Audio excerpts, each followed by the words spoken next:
beginning. ये कहानी है वर्ल्ड वॉर 2 के उस मोड़ की जिसने पूरी दुनिया का रुख बदल दिया। एक ऐसी जंग जिसे इंसानियत के इतिहास की सबसे खौफनाक और बेरहम लड़ाई माना जाता है, डेथ बैटल ऑफ स्टेलिनग्राड। महज 6 महीनों के अंदर दोनों तरफ से लगभग 50 लाख सैनिक इस जंग में झोंक दिए गए और 20 लाख से ज्यादा लोग मारे गए। इस एक अकेली जंग ने सोवियत यूनियन की एक पूरी पीढ़ी को खत्म कर दिया। कहानी शुरू होती है नवंबर 1942 के एक दिन से। स्टेलिनग्राड की जंग को चलते हुए 4 महीने बीत चुके थे। जर्मन फौज की लगातार बमबारी ने इस हंसते खेलते शहर को एक खंडहर और श्मशान में तब्दील कर दिया था। सोवियत सैनिक वोल्गा नदी पार करके शहर को जर्मनों के चंगुल से छुड़ाने की कोशिश कर रहे थे, लेकिन शहर के अंदर बैठी जर्मन फौज की नजर उनकी हर हरकत पर थी। सोवियत सैनिकों को रोकने के लिए जर्मनों ने अपने ही फ्यूल डिपो में आग लगा दी।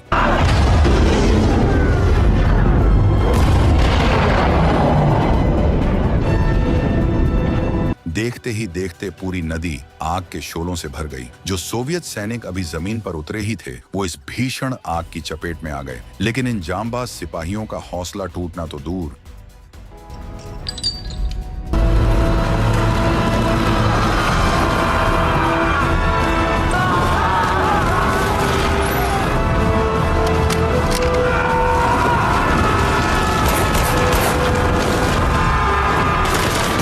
आग में झुलसते हुए भी वो किसी नर्क के सवारों की तरह जर्मन डिफेंस लाइन की तरफ बढ़ते रहे और आखिरी सांस तक दुश्मनों को अपने साथ लेकर ही मरे। इस भयानक हमले को देख जर्मन सैनिक घबरा गए और पीछे हटने लगे, लेकिन तभी जर्मनों ने अपने खतरनाक स्टुका डाइव बॉम्बर्स को सोवियत सेना पर बम बरसाने के लिए भेज दिया। इस हमले में सोवियत सेना को भारी नुकसान हुआ और उनका नदी पार करने का प्लान पूरी तरह तबाह हो गया। एक पूरी डिवीजन में से सिर्फ एक छोटी सी सोवियत टुकड़ी स्क्वाड ही बच पाई, जो किसी तरह छुपते छुपाते शहर के अंदर घुस गई। वहां एक पुरानी बिल्डिंग में घुसते ही उनका सामना 2 जर्मन सैनिकों से हुआ। एक जोरदार हाथापाई हुई और सोवियत टीम ने फुर्ती दिखाते हुए उन्हें खत्म कर दिया। इसके बाद सोवियत लेफ्टिनेंट ने हेडक्वार्टर से संपर्क किया तो उन्हें ऑर्डर मिला, इस बिल्डिंग को किसी भी कीमत पर बचाना है। दरअसल यह बिल्डिंग ऊंचाई पर थी जहां से वोल्गा नदी पर पूरी नजर रखी जा सकती थी। यहीं से सोवियत सेना की दूसरी टीम को कवर मिलना था। धीरे धीरे दूसरे इलाकों से बचे हुए सोवियत सैनिक भी इसी बिल्डिंग में जमा होने लगे।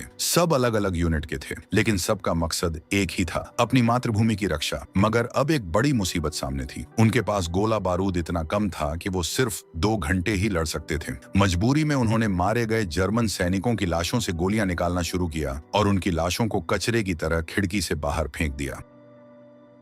सामने वाली बिल्डिंग में बैठा एक जर्मन कर्नल यह सब देख रहा था। अपने सैनिकों की लाशों की यह बेइज्जती देख वो गुस्से से पागल हो गया। उसने सोवियत सैनिकों को बाहर निकालने के लिए घटिया चाल चली। उसने मासूम नागरिकों को सड़क पर खड़ा किया और एक माँ बेटी को एक रेलगाड़ी के डिब्बे में बंद करके उसमें आग लगवा दी। ये खौफनाक मंजर देख सोवियत सैनिकों का खून खौल उठा। लेफ्टिनेंट ने स्नाइपर गन उठाई और पहले 2 गोलियां चलाकर उस माँ बेटी को तड़पने से बचाया और तीसरी गोली से जर्मन फ्लेम थ्रोअर आग फेंकने वाली मशीन को ही उड़ा दिया। अब सोवियत सैनिकों का गुस्सा काबू से बाहर था।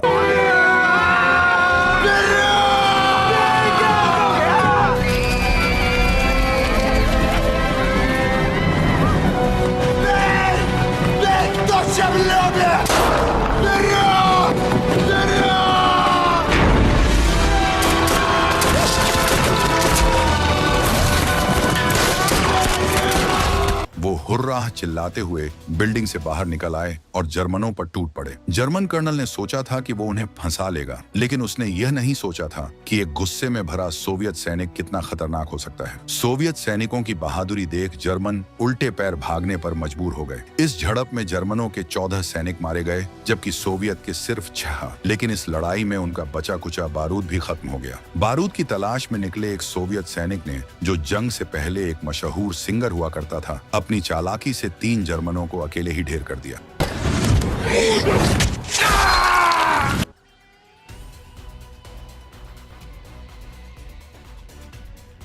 इधर सोवियत की इस छोटी सी टुकड़ी की बहादुरी की खबरें पूरे कैंप में फैल गईं, जिससे बाकी सैनिकों का भी हौसला बढ़ गया। लेकिन जर्मन भी शांत बैठने वाले नहीं थे। उन्होंने छुपकर भारी रॉकेट लॉन्चर्स तैनात कर दिए थे और सोवियत सेना पर आग की बारिश शुरू कर दी।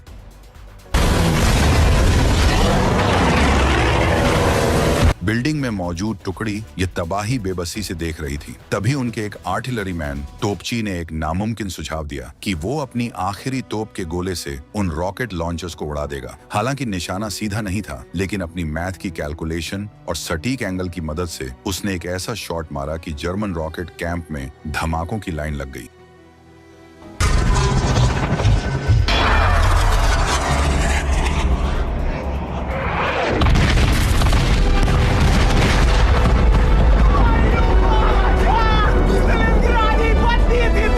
उन्हें जरा भी अंदाजा नहीं था कि उनकी ये कामयाबी जर्मन कर्नल को पूरी तरह भड़का देगी। वो फौरन एक कैप्टन को हुक्म देता है, रात होने से पहले सोवियतों के कब्जे वाली बिल्डिंग वापस लो। जैसे ही भारी जर्मन फौज जमा होती दिखी, सोवियत लेफ्टिनेंट ने सबको कॉम्बैट के लिए तैयार होने को कहा। सोवियत सैनिकों ने खुद पर खून लगाया, लाशों का भेस बनाया और जर्मन लाशों की आड़ लेकर एम्बुश सेट कर लिया। जैसे ही जर्मन एडवांस यूनिट बिल्डिंग में घुसी, सोवियत अचानक उछले और जबरदस्त सरप्राइज अटैक कर दिया। जर्मन पूरी तरह ऑफ गार्ड हो गए। बाहर शोर सुनते ही जर्मन फौज रेनफोर्समेंट के लिए बढ़ी। ये देखते ही एक सोवियत सोल्जर पहले से तैनात जनरल पर्पस मशीन गन तक दौड़ा और ताबड़तोड़ फायर खोल दिया। जर्मन लाइन में अफरा तफरी मच गई और उन्हें पीछे हटना पड़ा। कैप्टन की नाकाम कोशिश ने कर्नल को और भड़का दिया। वो कैप्टन को डांटता है, या तो बिल्डिंग लो या अंजाम भुगतो। अब कैप्टन दोबारा अटैक की तैयारी करता है। 3 जर्मन सोल्जर चुपचाप डिमोलिशन के लिए आगे बढ़ते हैं, लेकिन अचानक एक सोवियत संतरी से टकरा जाते हैं। संतरी फौरन ग्रेनेड फेंकता है, लेकिन तभी जर्मन कैप्टन पीछे से घेर लेता है। संतरी की दोनों टांगों में गोली लगती है। वो गिर पड़ता है और पकड़ लिया जाता है। उसे कर्नल के सामने लाया जाता है और बिल्डिंग के अंदर सोवियतों की संख्या और फायर पावर बताने को मजबूर किया जाता है। संतरी चाल चलता है, खुद को अहम इंटेलिजेंस वाला दिखाता है और कर्नल को पास बुलाता है। जैसे ही कर्नल झुकता है, संतरी बूट में छुपा डैगर निकालकर उसकी बगल में लगातार वार कर देता है। तेजी से रिएक्ट करते हुए कैप्टन संतरी को गोलियों से मार देता है, लेकिन कर्नल को बचा नहीं पाता। कर्नल मौके पर ही मर जाता है। अब स्टालिनग्राद में जर्मन फौज का सबसे बड़ा कमांडर वही कैप्टन बन जाता है। एक ही हुक्म में वो सारी आर्मर्ड यूनिट्स जमा करता है और सोवियतों की बिल्डिंग पर फुल स्केल असॉल्ट शुरू हो जाता है। दर्जनों टाइगर टैंक्स भारी फॉर्मेशन में आगे बढ़ते हैं, रास्ते की हर चीज रौंदते हुए। खिड़कियों से झांकते सोवियत समझ जाते हैं, ये आखिरी लड़ाई है। टैंकों की आड़ में पूरी तरह आर्म्ड जर्मन इन्फेंट्री धीरे धीरे पास आती है। टाइगर टैंक्स कंधे से कंधा मिलाकर लाइन में लगते हैं। उनकी बैरल्स बिल्डिंग पर पॉइंट ब्लैंक तनी होती हैं। कैप्टन कान ढकता है और फायर का हुक्म देता है। भयानक शेलिंग में अंदर मौजूद सोवियतों के पास छुपने की कोई जगह नहीं रहती।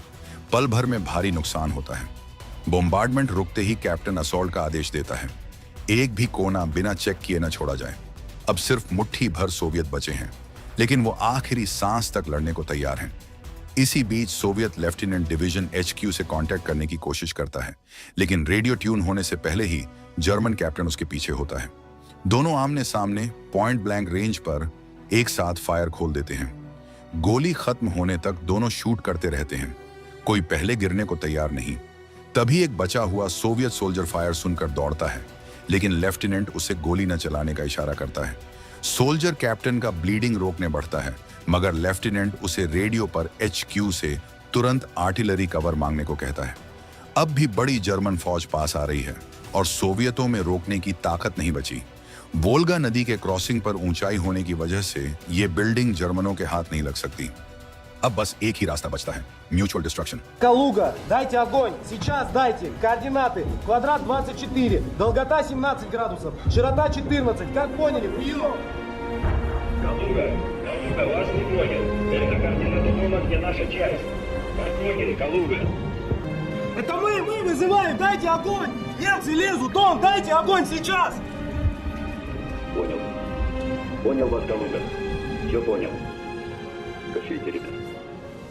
आखिरी पलों में भी सोवियत सैनिकों के चेहरे पर डर नहीं होता। एक पल की खामोशी के बाद सोवियत आर्टिलरी तूफान बनकर बरसती है।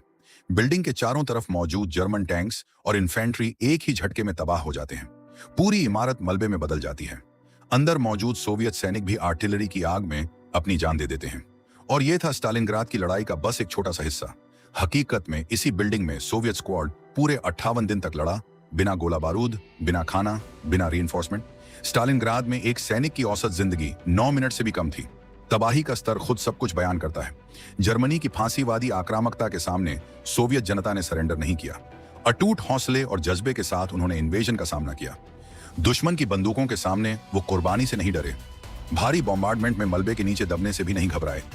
लोहे जैसी इच्छा शक्ति के साथ उन्होंने हमलावरों को खदेड़ दिया और आखिरकार महान देशभक्त युद्ध जीत लिया।